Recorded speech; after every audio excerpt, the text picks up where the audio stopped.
Dear students, hope you are fine by the grace of Allah. This is Ali Akbar Babu, lecturer in English, Eco College, Thakurgaon. Today we will discuss about a lesson that is in your English second paper. You will get the question in question number 4, completing sentence. আমাদের শিক্ষার্থীরা সাধারণত এই বিশেষ কিছু প্রশ্ন নম্বর নিয়ে তারা শঙ্কিত, তারা ভীত। আমরা সেই কঠিনগুলো দিয়েই শুরু করছি। আজকের লেসন আমি চুজ করেছি কমপ্লিটিং সেন্টেন্স। কমপ্লিটিং সেন্টেন্সের জন্য actually you need 3 basic knowledge. One is the meaning of the sentence. Number 2, the structure. And the third one is a logical comparative idea. That is, if you can understand the first part of the sentence, you can complete the incomplete part of the sentence. This is the main theme of the sentence. So, we will learn today only 5 rules. আমরা এই সেন্টেন্সগুলোকে, incomplete সেন্টেন্সগুলোকে সাধারণত বিভিন্ন প্রকার phrase, close এসব দ্বারাই পূরণ করে থাকি। এখানে আমি যে সলিউশন দিব, তোমাদের বইয়ে যে সলিউশন আছে, গাইড বইয়ে যে আছে, অন্যান্য সোর্সে যে সলিউশন আছে, এটাই একমাত্র কারেক্ট আনসার না। তুমি তোমার মতো করে এরকম হাজারো আনসার তৈরি করতে পারো। So don't be afraid of completing sentence. It is easier, it is free. তুমি স্বাধীন। এখানে একটা সেন্টেন্স কমপ্লিট করার জন্য your imaginative power is essential here. তোমার কাল্পনিক শক্তিটাকে তুমি কাজে লাগাতে পারো। আমি বললাম ইফ উই ওয়ার্ক হার্ড, যদি আমরা কঠোর পরিশ্রম করি। এখন বাকি অংশ পূরণ করতে বললে তুমি তো অনেক কথাই বলতে পারো। আমি নিজে যদি বলি we will prosper in life, তুমি যদি বলো we can succeed in life, আরেকজন যদি বলে we can make much money, all the answers are right here. কারণ এখানে তুমি অর্থ প্রথম অংশটা তুমি বুঝতে পেরেছ এবং এটার কাজের উপর লজিক্যাল একটা দ্বিতীয় ধাপে আরেকটা সেন্টেন্স তৈরি হয়েছে। এটাকে আমরা বলছি লজিক্যাল। কারণ হচ্ছে আমরা কঠোর পরিশ্রম করলে সফল হব, কঠোর পরিশ্রম করলে আমরা টাকা উপার্জন করতে পারবো, কঠোর পরিশ্রম করলে আমরা সফলতা লাভ করতে পারবো, ইত্যাদি ইত্যাদি। সো আমরা বেসিক্যালি যে জিনিসগুলো আমাদের প্রয়োজন, আমরা সেগুলোর উপর ভিত্তি করে আমরা এই ফ্রেজগুলোকে দিয়ে বাক্য তৈরি করার চেষ্টা করছি। Please follow me, be attentive. আমরা প্রথমে দেখব 2-2। সত্যিকার অর্থে এই 2-2 এটা কিন্তু নেগেটিভ অর্থ প্রকাশ করে, না বোধক অর্থ প্রকাশ করে। অর্থটা সাধারণত হয় না বোধক। যেমন আমি যদি বলি the man is too old to move, এখানে কোনো নট নেই, নিগেশন কোনো শব্দ নেই, নেগেটিভ কোনো শব্দ নেই, কিন্তু অর্থ প্রকাশ করছে না বোধক। কি অর্থ হলো? লোকটি এত বৃদ্ধ যে মুভ করতে পারে না, চলতে পারে না। তাহলে বাক্যটা নেগেটিভ হলো। ঠিক তেমনি এই জন্য আমাকে ফলো করতে হবে, মনে রাখতে হবে যে 2-2 এটা যখনই বসবে তাহলে প্রথম অংশের যে অ্যাডজেক্টিভটা রয়েছে তার উপর বেস করে পরের অংশটুকু আমাকে পূরণ করতে হবে। ওকে, আমি যদি এরকম বলি যে শি ইজ টু ফ্যাট, বাকি অংশ পূরণ করো। তাহলে অনেক মোটা হলে সাধারণত কি করতে পারে, কি করতে পারে না, এটা আমাদের কল্পনায় নিয়ে আসতে হবে। She is too fat to move fast, দ্রুত মুভ করতে পারছে না। To run fast, to start promptly, কোনো কাজ দ্রুত শুরু করতে পারছে না। তো এরকম যে কোনোটা, আমরা তো 2-3টা বললাম, এরকম তুমি হাজারো সেন্টেন্স তুমি তৈরি করতে পারো। You have to imagine on that point. Okay, তাহলে 2 days to a স্ট্রাকচার আমরা ফলো করব, যেখানে শি ইজ আমরা দেখেছি পি ভার্ব রয়েছে, শি ইজ টু ফ্যাট, সে এত মোটা।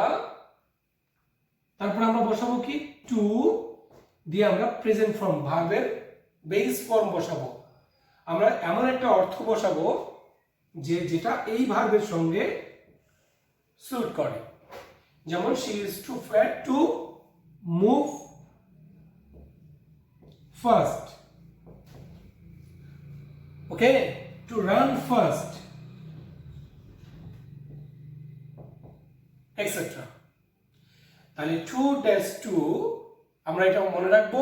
প্রথমত হচ্ছে তার অর্থ, তারপর হচ্ছে তার structure. These two are important here. Okay. Number 2, so dash that, এত যে, so dash that, এত যে। এখানেও আমাদের প্রথম অংশে এমন একটা অ্যাডজেক্টিভ বা এমন একটা অ্যাডভার্ব থাকতে পারে যে অ্যাডজেক্টিভ এবং অ্যাডভার্বের উপরে বেস করে আমাদের পরবর্তী অংশটুকু পূরণ করতে হবে। ওকে, আমরা যদি এরকম বলি, the boy is so weak, বালকটি এত দুর্বল যে, সো উইক, এত দুর্বল। এখন আমাকে আনতে হবে, পরে শুরু করবো আমরা দ্যাট দ্বারা। দ্যাটের অর্থ হচ্ছে যে। তাহলে বালকটি এত দুর্বল যে, তাহলে দুর্বল হলে কি করতে পারে না, আমরা সেরকম যে কোনো একটা ভাগ দিয়েই বাক্যটাকে কমপ্লিট করতে পারি। ধরে নাও সে কথা বলতে পারে না, সে হাঁটতে পারে না, সে দৌড়াতে পারে না, etcetera, any kind of sentence like that. Okay, তাহলে the boy is so weak that he can not run fast, that he can not move, that he can not walk, that he can not do the work, etcetera. তবে তোমাকে follow করতে হবে এখানে কোন verb ছিল। যদি এখানে দেওয়া থাকে present form, the boy is so week, আমি এখানে লিখছি হি ক্যান নট। যদি আমরা এখানে দেই the boy was so weak, তাহলে আমরা লিখবো এখানে that he could not move. তাহলে ফলো করতে হবে আমাকে দুটো জিনিস, একটা হচ্ছে এখানে কোন ফ্রেজের ব্যবহার রয়েছে, দ্বিতীয়ত হচ্ছে এখানে কোন টেন্স রয়েছে এবং তার অর্থটা কি, প্রথম ভার্বটা বা অ্যাডজেক্টিভ বা অ্যাডভার্ব কোন অর্থ প্রকাশ করে, আমাকে সেটা ফলো করতে হবে। যদি এটা তুমি তোমরা যদি এটা মাথায় নিয়ে বাকি সেন্টেন্সটা চিন্তা করো, you need not think about the completing part, you will create it yourself. তোমার কোনো সোর্স খোঁজার কোনো দরকার নেই, তুমি এটাকে নিজে থেকে তৈরি করতে পারবে যে কোনো প্রকার। এটা তোমরা মনে রাখবে। আসলেই I am also an examiner of Dinajpur Education Board. We try to find simple structure. We want simple structure that is created by the students themselves. Actually, নিজেদের ভাষায় সহজভাবে যদি কোনো বাক্য তৈরি করো, আমরা আসলে কারেক্ট আনসারের মার্ক তুমি পাবে। অনেক বড় সেন্টেন্স লিখে যদি ভুল করো নম্বর পাবে না। So you need carry marks. So if you want to carry good marks, you should use simple sentence. নিজস্ব তৈরি ছোট ছোট বাক্য দিয়ে তুমি প্রশ্ন উত্তর সাজাবে, you can get full marks from the answers. So আমরা যখন এখানে টেন্স চেঞ্জ করছি, তখনই কিন্তু আমাদেরকে এখানে বাক্যের স্ট্রাকচার চেঞ্জ হচ্ছে, টেন্স চেঞ্জ হচ্ছে পরবর্তী অংশে। আমরা যখন এখানে দিয়েছিলাম ইজ, আমরা এখানে বলেছি ক্যান নট। যখনই বলেছি এখানে ওয়াজ, এখানে আমরা ব্যবহার করেছি could not. So tense is important here as well as the meaning.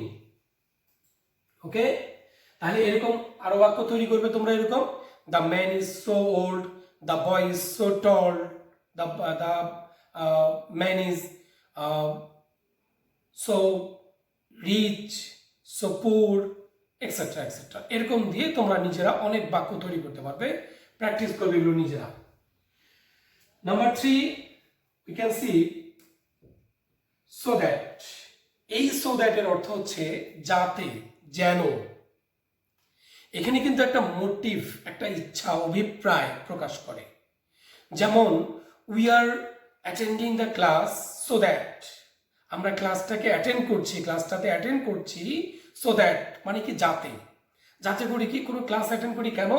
So that we can learn something, we can learn English etcetera. I went to market so that, আমি বাজারে গিয়েছিলাম যাতে। তুমি খেয়াল করো প্রথম ভার্বটাতে কি আছে? এখানে রয়েছে বাজারে যাওয়া। বাজারে যাওয়ার উদ্দেশ্য থাকে। আমরা বাজারে যাই ফুটবল খেলার জন্য নয়, আমরা ক্রিকেট খেলার জন্য বাজারে যাই না। বাজারে যাওয়ার জন্য নির্দিষ্ট একটা মোটো থাকে, নির্দিষ্ট একটা এখানে একটা টার্গেট থাকে। The target is to buy something. Okay, so আমি যদি এরকম বলি I went to market so that, আমি পাস্ট টেন্স ব্যবহার করেছি। Follow me, I went to market so that. এখানে সো দ্যাটটা একসঙ্গে, সো দ্যাট যাতে করে কি করতে পারি আমি, এখানে পাস্ট টেন্স বলেছি। সো দ্যাট আমরা কিন্তু তখন বলবো I could buy some rice. Okay, তুমি যদি এখানে বলো যে I went to the field, আমি মাঠে গিয়েছিলাম, এখানে তুমি বলবে so that I could play football, so that I could enjoy the match etcetera. তাহলে প্রথম ভার্বটা যে অংশটাতে, প্রথম অংশটাতে যে ভার্ব থাকবে, আমাদেরকে অবশ্যই সেই ভার্বটা প্রথমে ফলো করতে হবে। এটা কোন ধরনের ভার্ব এবং এখানে এই ভার্বের অর্থ কি, তার পরবর্তী অংশটা আমাকে ফলো করতে হবে। আমি কি অর্থ দিলে, কোন ভার্ব ব্যবহার করলে এটার সঙ্গে একটা কম্পারেটিভ একটা স্ট্রাকচার তৈরি করে একটা পূর্ণাঙ্গ একটা অর্থ তৈরি করবে, এটা আমার জানার বিষয়, এটা ইম্পর্টেন্ট ফ্যাক্ট। ওকে, তাহলে আমরা পাইলাম two dash two, so that, so একটা হচ্ছে সো ড্যাশ দ্যাট, তারপর পেলাম সো দ্যাট। একটা হচ্ছে লেস্ট। এই লেস্টের শব্দের অর্থ হচ্ছে পাছে বা এই ভয়ে, এই ভয়ে। আসলে আমরা অনেক কাজ করি, এই কাজের কিন্তু একটা টার্গেট থাকে। যেমন কোন student, your exam is knocking at the door. If the situation is that the exam is knocking at the door, what will you do? You will study hard. Okay, like that. আমরা যদি এরকম বলি the man is working very hard, lest মানে পাছে। আচ্ছা, লোকটা কঠোর পরিশ্রম করছে, পাছে পাছে বা এই ভয়ে। কিসের ভয়? পাছে সে অভাবে পড়ে। আমরা যদি বলি the students are learning attentively, শিক্ষার্থীরা মনোযোগ দিয়ে পড়ছে, শিখছে। লেস্ট মানে পাছে, এই ভয়ে। তাহলে ভয়টা কিসের? পাছে সে ফেল করে, পাছে সে কম নম্বর পায়। ওকে, দিস ইজ দ্য ফ্যাক্ট। তাহলে লেস্ট মানে হচ্ছে পাছে। তবে মনে রাখতে হবে লেস্ট থাকলে দ্বিতীয় অংশে সাবজেক্ট প্লাস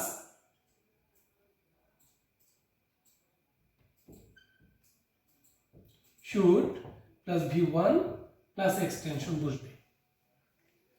মনে রাখবে subject plus should plus V1 plus extension. V1 means ভার্বের প্রেজেন্ট ফর্ম। তাহলে আমরা লেস্ট থাকলে আমরা এই স্ট্রাকচার ফলো করব। আর লেস্টের বাংলা হচ্ছে পাছে বা এই ভয়ে। তাহলে যদি আমরা এরকম বলি যে the man is running fast, লোকটি দ্রুত দৌড়াচ্ছে, lest he should miss the train, পাশে সে ট্রেন ফেল করে। ওকে, তোমাকে প্রথম অংশটাকে কিন্তু খুব গুরুত্ব দিয়ে মনে রাখতে হবে এবং এটার মিনিংটাকে, এক্সাক্ট মিনিংটাকে তোমাকে বাইর করতে হবে। You have to understand the first part of the sentence first. Okay, this is the key to complete a incomplete sentence. তাহলে লেস্ট গেল, আমরা লেস্ট এটা মনে রাখবো, লেস্ট মানে পাছে, আর লেস্ট ব্যবহার করার সময় আমরা তৃতীয় অংশটা পূরণ করার সময় সাবজেক্টের পরে শুড ব্যবহার করব, তারপরে মূল ভার্ব সহ বাকি অংশ। বাকি রইল উড দ্যাট অথবা আই উইশ। তোমরা জানো উড দ্যাট অথবা আই উইশ এরকম থাকতে পারে। এটা দ্বারা কি প্রকাশ করে? ইচ্ছা। I wish I were a king. Would that I had much money, if I had much money। এই যে এখানে অভিপ্রায়, ইচ্ছা প্রকাশ করছে যে আমার যদি থাকতো অনেক টাকা, তাহলে এখানে অনেক টাকা বলতে বোঝাচ্ছে এখানে ইচ্ছা প্রকাশ করছে। তাহলে যদি প্রথম অংশে এরকম দেওয়া থাকে would that, তাহলে পরবর্তীতে আমরা মনে রাখবো যদি বিভাগ থাকে তাহলে আমরা বসাবো বিভাগের ক্ষেত্রে ওয়ার। যদি ভার্ব টু হ্যাভ থাকে তাহলে আমরা বসাবো হ্যাড। যদি দেওয়া থাকে অন্য কোনো ভার্ব তাহলে আমরা তার পাস্ট ফর্ম বসাবো। যেমন আমরা যদি এরকম বলি আই উইশ, এখানে নিজে হচ্ছে আমি I were a king. I wish I were a king, বিভাগের ক্ষেত্রে আমরা বসাচ্ছি ওয়ার। অথবা আমি বললাম I wish I had much money, ইস আমার যদি অনেক টাকা থাকতো। আর যদি অন্য কোনো ভার্ব থাকে I wish I could fly in the sky, ইস আমি যদি আকাশে উঠতে পারতাম। তাহলে এখানে ফ্লাই এটাকে আমরা পাস্ট করার জন্য কুড নিয়ে আসলাম, I could fly in the sky. ঠিক আছে, তাহলে কমপ্লিটিং সেন্টেন্সের আরেকটা জিনিস শেষে আমি মনে করিয়ে দিই। কমপ্লিটিং সেন্টেন্স আসলেই খুব বেশি কঠিন না। ইংরেজি যদিও আমাদের মাতৃভাষা নয়, কিন্তু অন্যান্য ভাষার তুলনায় ইংরেজি সহজ। আমরা আসলে প্র্যাকটিস করি না। ছোট থেকে ইংরেজি শিখে আসছো, ছোট ক্লাস থেকে, কিন্তু ওই যেই পড়াগুলো আমরা পড়েছি এগুলো শুধু যদি আমরা ধরে রাখতে পারি বা প্র্যাকটিস করি তবেই আমরা কিন্তু ইংরেজি শিখতে পারবো। ইংরেজি শেখার জন্য তোমার সাহস, কনফিডেন্স এবং প্র্যাকটিস, এই জিনিসগুলো খুব দরকার। তাহলে আমরা কমপ্লিটিং সেন্টেন্সে পরীক্ষা লেখার নিয়মটা একটু বলে দিই, মনে রাখবে। কমপ্লিটিং সেন্টেন্সে তুমি চাইলে গোটা সেন্টেন্স লিখতেও পারো, নাও লিখতে পারো, নো প্রবলেম। তুমি যে অংশটুকু লিখবে সেই অংশটুকুকে তুমি আন্ডারলাইন করে দিবে, তবে লেখা ভালো। লিখলে তোমার প্রথম অংশটা দেখেই পরের অংশটা এক্সামিনার সহজেই মূল্যায়ন করতে পারে এবং সে ডিস্টার্ব ফিল করবে না। একজন এক্সামিনারকে খুব শান্তভাবে পরীক্ষা খাতা মূল্যায়ন করতে দেওয়াটাই হচ্ছে বুদ্ধিমান পরীক্ষার্থীর কাজ। এটা এটা এটা ভালো মার্কস ক্যারি করার জন্য এটা একটা টপিকস। তো আমরা কমপ্লিটিং সেন্টেন্সের আজকে কয়টা নিয়ম শিখলাম? 5টা নিয়ম শিখলাম। এই 5টা নিয়ম তোমরা বাসায় প্র্যাকটিস করবে। আগামী দিন আরও কতগুলো নিয়ম আমরা নিয়ে আসবো।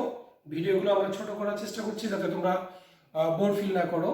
আর এই ভিডিওগুলো করার উদ্দেশ্যই হচ্ছে তোমরা ঘরে থেকে এই পড়াশোনাগুলোকে চালিয়ে যাবে, তোমরা পড়াগুলোকে ভালোভাবে আয়ত্ত করতে পারবে।